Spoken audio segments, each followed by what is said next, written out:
តោះសួស្តីបងប្អូនអ្នកសិក្សាភាសាអង់គ្លេសទាំងអស់គ្នាហើយសូមចម្រើនពរដល់ញាតិញោមពុទ្ធបរិស័ទដែលមានបំណងចង់សិក្សាភាសាអង់គ្លេសណា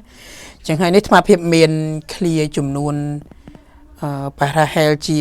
20 clear សម្រាប់ចែកជូនដល់បងប្អូនអ្នកសិក្សាក៏ដូចជាញាតិញោមជាពុទ្ធបរិស័ទគ្រាន់បានសន្ទនាគ្រាន់បាននិយាយប្រចាំថ្ងៃហើយ clear ទាំងអស់នឹងផងដែរគឺជា clear ដែលយើងប្រើប្រាស់ប្រចាំថ្ងៃមែនទែនទៅគឺជា clear ដែលយើងអ្នកសិក្សាទូទៅនឹងឧស្សាហ៍ក្នុងការប្រើប្រាស់ក៏ដូចជាឧស្សាហ៍ក្នុងការសន្ទនាជាដើមប៉ុន្តែមុននឹងចូលទៅដល់មេរៀនសូមពុកម៉ែបងប្អូនយុវជនយុវនារីអ្នកសិក្សាទាំងអស់គ្នាចូលរួមជួយចុចតាមដាន channel របស់អាត្មាភាពគ្រាន់បានទទួលបាននៅវីដេអូផ្សេងៗទៀតតាក់ទងទៅនឹងការសិក្សាអីផ្សេងៗអញ្ចឹងណាអញ្ចឹងតោះយើងចាប់ផ្ដើម let's start study together okay អញ្ចឹងយើងមើលទី1ណាទី1 clear ដែលយើងឧស្សាហ៍ជួបគឺ clear hello how are you hello how are you ដល់ពេលដែលយើងអាន hello how are you okay អញ្ចឹងអត្ថន័យជាភាសាខ្មែរគឺ hello ហ្នឹងគឺយើងប្រែមកថាសួស្តីហើយ how are you តើអ្នកសុខសប្បាយជាទេតើអ្នកសុខសប្បាយជាទេណាអញ្ចឹង clear ទី2ណា clear ទី2ដែលយើងឧស្សាហ៍ប្រើប្រាស់មែនទែនសម្រាប់ក្មេងៗបងប្អូនអ្នកសិក្សាដំបូងណាគឺ good morning យើងប្រើនៅពេលព្រឹក good morning everyone good morning mother អីចឹងទៅ mother father អីចឹងទៅណា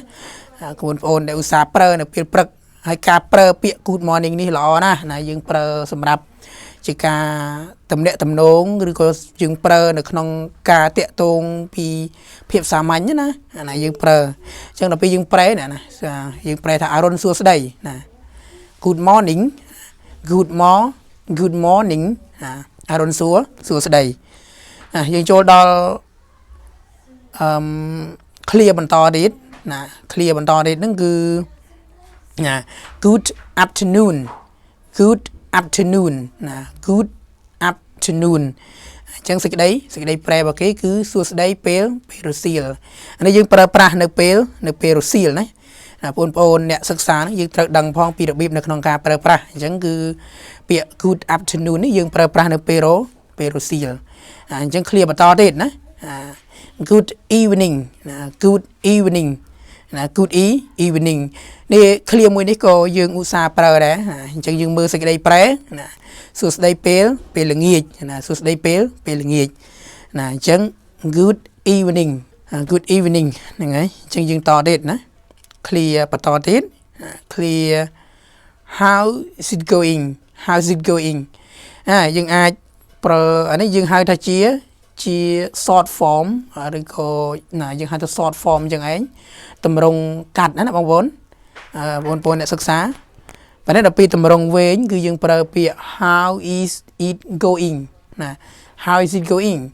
អញ្ចឹងអានឹងយើងប្រើតម្រង់វែងប៉ុន្តែក្នុងទីនេះយើងប្រើតម្រង់ខ្លីណាដល់ពេលដែលយើងអាន how is it going អូខេ how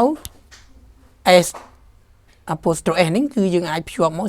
sit going how is it going អញ្ចឹងទៅណាសេចក្តីប្រែគឺស្ថានភាពទៅ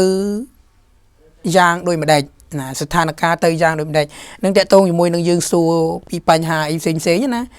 បញ្ហាគ្រោះថ្នាក់ចរាចរណ៍អីចឹងទៅយើងសួរតកតងនឹងគ្រោះថ្នាក់ចរាចរណ៍អញ្ចឹងទៅស្ថានភាពវាយ៉ាងម៉េចហើយហ្នឹងហើយអូខេអញ្ចឹង clear បន្តទៀតណាអូខេ clear បន្តទៀតហ្នឹងហើយ what's your name ណា what's your name ហើយយើងឧស្សាហ៍ក្នុងការប្រើប្រាស់ដែរគឺភាសាតកតងទៅលើការសួរឈ្មោះសួរអីជាដើមណា what's your name ណាអាហ្នឹងបញ្ជាក់បងប្អូនយើងអ្នកសិក្សាណាអាហ្នឹងជា short form ដែរបានន័យថាតម្រង់ខ្លីដល់ពេលដែលយើងប្រើជាតម្រង់វែង what is your name ណា what is your name អូខេអាហ្នឹងយើងប្រើជាតម្រង់វែងអូខេបងប្អូនអញ្ចឹងយើងមើលសេចក្តីប្រែណាសេចក្តីប្រែតើអ្នកឈ្មោះអ្វី what is your name អូខេតើអ្នកឈ្មោះអ្វី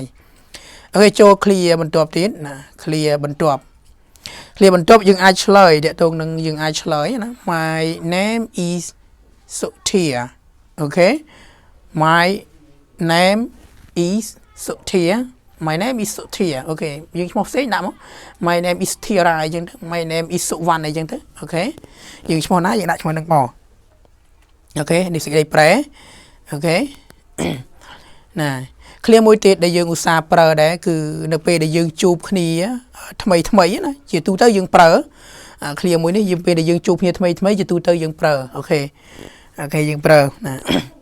nice to meet you អូខេ nice to meet you nice to meet you nice to meet you អញ្ចឹងគឺយើងអាចប្រើប្រាស់ clear នឹងបានដូចគ្នាដែរអូខេយើងសួរណាអញ្ចឹងគឺសេចក្តីប្រែគឺរីករាយដែលបានជួបអ្នក nice to meet you nice to meet you អូបើយើងធ្លាប់ស្គាល់គ្នាខ្លះហើយយើងអាច nice to meet you ដាក់ឈ្មោះមកណាឈ្មោះអីអញ្ចឹងទៅរីករាយដែលបានជួបអ្នកអញ្ចឹង clear បន្តទៀតណា clear បន្តទៀតហ្នឹងគឺហើយ clear ហ្នឹងក៏យើងឧស្សាហ៍ប្រើដែរគឺជាងដូចថ្មបញ្ជាក់មាញ់ថាសម្រាប់បងប្អូនអ្នកសិក្សា clear ដែលថ្មភាពលើកមកនេះគឺជា clear នៅក្នុងការប្រើប្រាស់ជាទូទៅបដ ாய் បានន័យថាយើងឧស្សាហ៍នៅក្នុងការប្រើប្រាស់អូខេណាអញ្ចឹង clear មួយទៀតនេះណា where are you from អូខេ where are you from យើងឧស្សាហ៍សួរដែរអូខេតើអ្នកមកពីប្រទេសណាអូខេ where are you from នេះបើយើងសួរបរទេសយើងសួរអីចឹងទៅអូខេយើងអាចឆ្លើយពីប្រទេសអីចឹងទៅប៉ុន្តែបើយើងសួរអំពីខេត្តអ្នកធ្លាប់ស្គាល់គ្នាអីចឹងទៅយើងអាចដាក់អំពីខេត្តអីចឹងទៅណាអូខេ I'm from កំពង់ធំអីចឹងទៅណាឬក៏អាហ្នឹងតាក់ទងខេត្តណាប៉ុន្តែបើយើងសួរជនបរទេសអីចឹងទៅ Where are you from I'm from Australia I'm from United States អីចឹងទៅណាអញ្ចឹងគឺអាស្រ័យទៅលើការ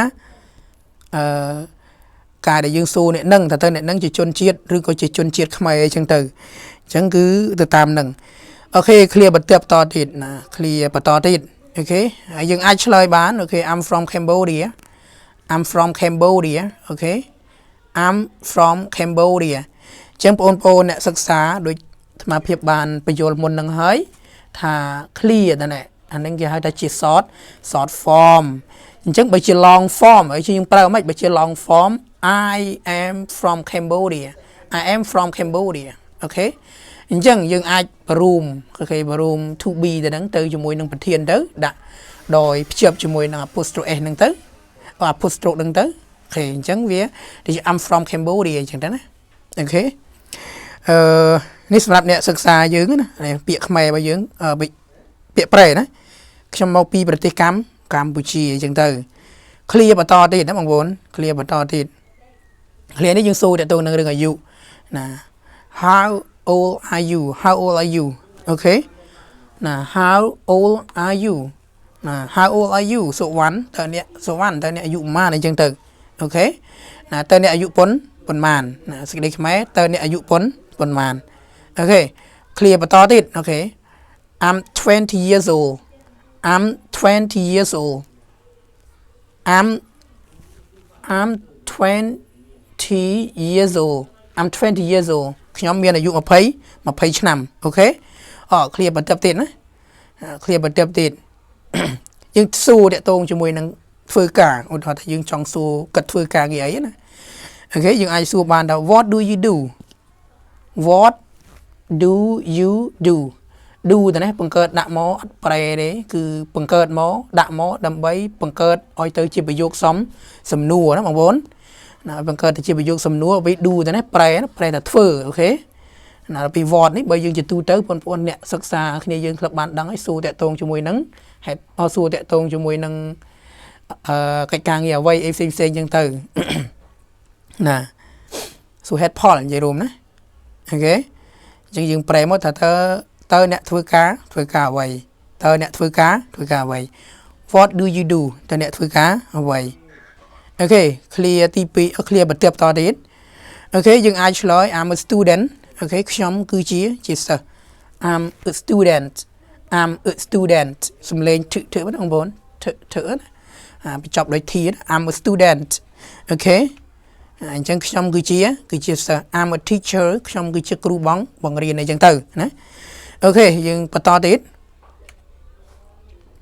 នេះចម្លើយមួយទៀតណាបងប្អូនចម្លើយមួយទៀតណា I'm a teacher ខ្ញុំគឺជាគ្រូបង្រៀនម្នាក់អូខេ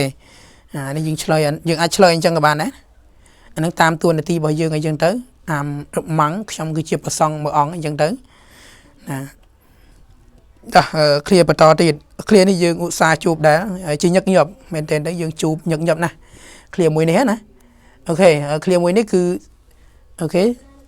thank you very much thank you very much thank you very much ឬក៏ជាទូទៅយើងធ្លាប់ឮ thank you very much អញ្ចឹងទៅអូខេណា